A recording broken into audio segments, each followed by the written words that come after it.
Music is a reflection of, and I suppose we are a reflection of who is into music in London. London is an extremely diverse place, and you have Brit pop and Brit rock and metal and Brit pop and trip hop and loads of things all going on and practically in the same place. And we're kind of a reflection of that. People who are into rock music in London aren't all look like us. They're not your typical four white boys. Do you know what I mean? And that's why, the influence of the band all cover like loads of things, from reggae to funk to punk to touching metal to, classical music or whatever. And also jungle. The characters in our band are, we're all four different people, and we all have our own personal influences, and we just bring those to the table with each other. And it's just a natural mix, We don't really have to try to create our music, it's just very natural. Yeah, we don't sit down and think, we're going to do a reggae song, a punk song, a metal song and a funk song. It just, whatever happens. Yeah. We don't really analyse ourselves too much at all, because then we become formularised. And contrived. Skunk Anansie bildades för bara 2 år sedan i London när gitarristen Ace drev en klubb i Londons absolut hippaste popkvarter, Camden.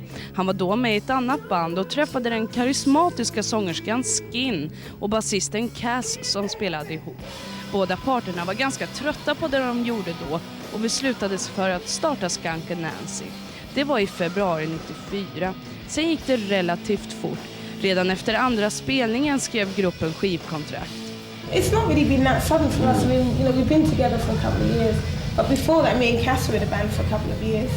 And before that, it's kind of like I was just kind of sitting at home writing songs or whatever. And I think people see the last year and think that, you just come from nowhere. But it's kind of 5 years work behind Skunk Anansie, and everyone in the band, apart from me, has been in lots of other bands, and that was kind of, what's the word? Like all of those bands, that helped Skunk Anansie, the experience that everyone else had in other bands, But we kind of started touring this time last year, so in some ways it has. Once it was there, once all the work was done, it just kind of went really well. And it's continuing to do really well, which is great.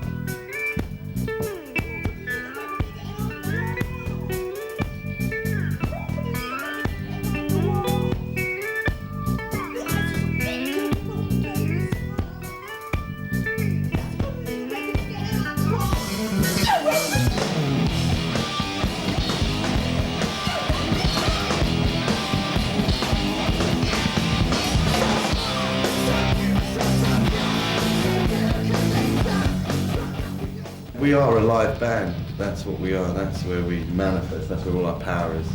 And so, we're a good band on record, but our fun is live, that's where we can communicate with the people directly. You shaggies. So this next song, this is a new song. This is called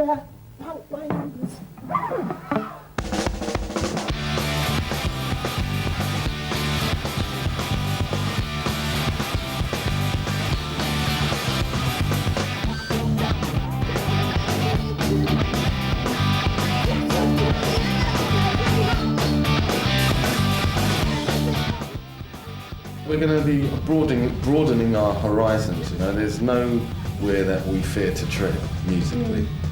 You know, we're always going to be heavy and kind of hard, but we want to be able to use as many different influences as we want to. We're not going to be restricted by a record company or radio stations. Skunk Anansies debutplatta släpptes hösten 95 och heter Paranoid and Sunburned. Skivan fick mycket bra kritik av såväl svensk som brittisk press. Den producerades av Sylvia Massey som jobbat med Prince och mixades av Andy Wallace som tidigare arbetat med bland andra Nirvana och Bad Religion. Och en av singlarna från den är Charity.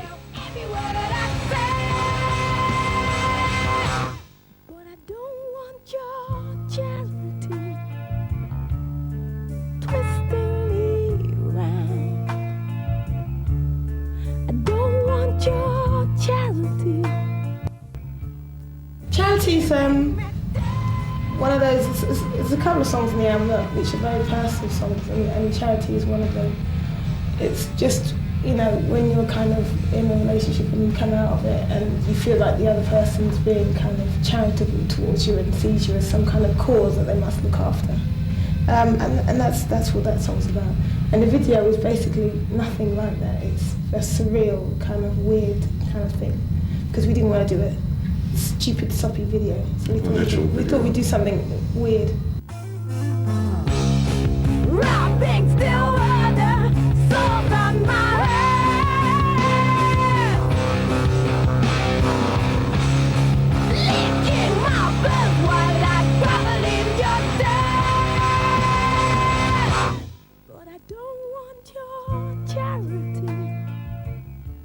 The thing about Britpop is a lot of those bands were very successful before. They were all called Britpop, you know, like Elastica, Oasis and Supergrass and Radiohead. They were kind of big bands anyway, and all of a sudden they were all called Britpop, you know. But a lot of them are quite good and a lot of them are crap, which is typical of any scene, really. They watch me cry, they watch me die. Watch me die. I can dream, I can dream, I can dream that I'm someone else. I can love, I can love, I can love. Oh, I'm someone else, my baby. This is a very kind of woman-centred band, really, and all the boys in the band are all lesbians. They're all lesbians. We only sleep with women, yeah. They only sleep with women. And they're very much into clitorises.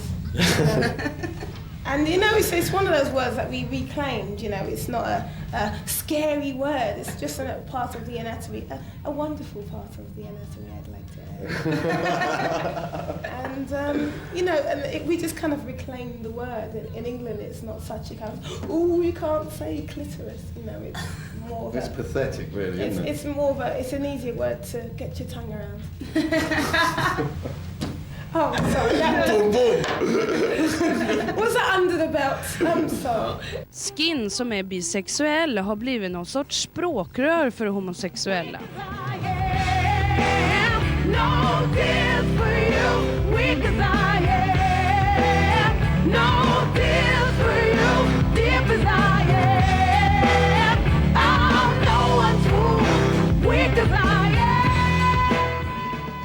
You know, it's kind of the analogy. It's like, you know, all around the world, because we're a rock band as well, we get harassed in many ways. You know, we're kind of used to being harassed.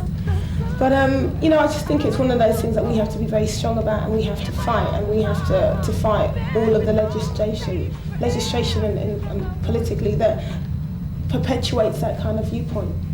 You know, the first thing you have to do is make it illegal to kind of have tattoos, and then you have to kind of force the police to actually do something about it when people do get beaten up and when people do behave in those ways. But it's a hard battle to fight, but it's one that we should definitely be fighting.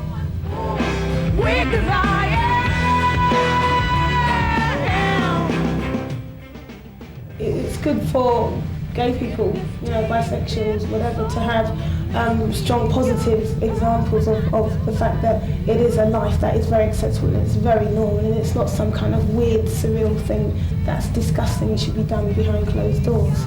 Do you know what I mean? I mean, I think that, you know, it's the same with straight people. Gay free people should have all the freedoms that straight people have. You know, and then it just gives you freedom of choice. You're not so abnormal or so weird. Do you know what I mean? But, you know, there's nothing wrong with homosexual people, gay people, bisexual people getting married. It's perfectly normal, perfectly natural.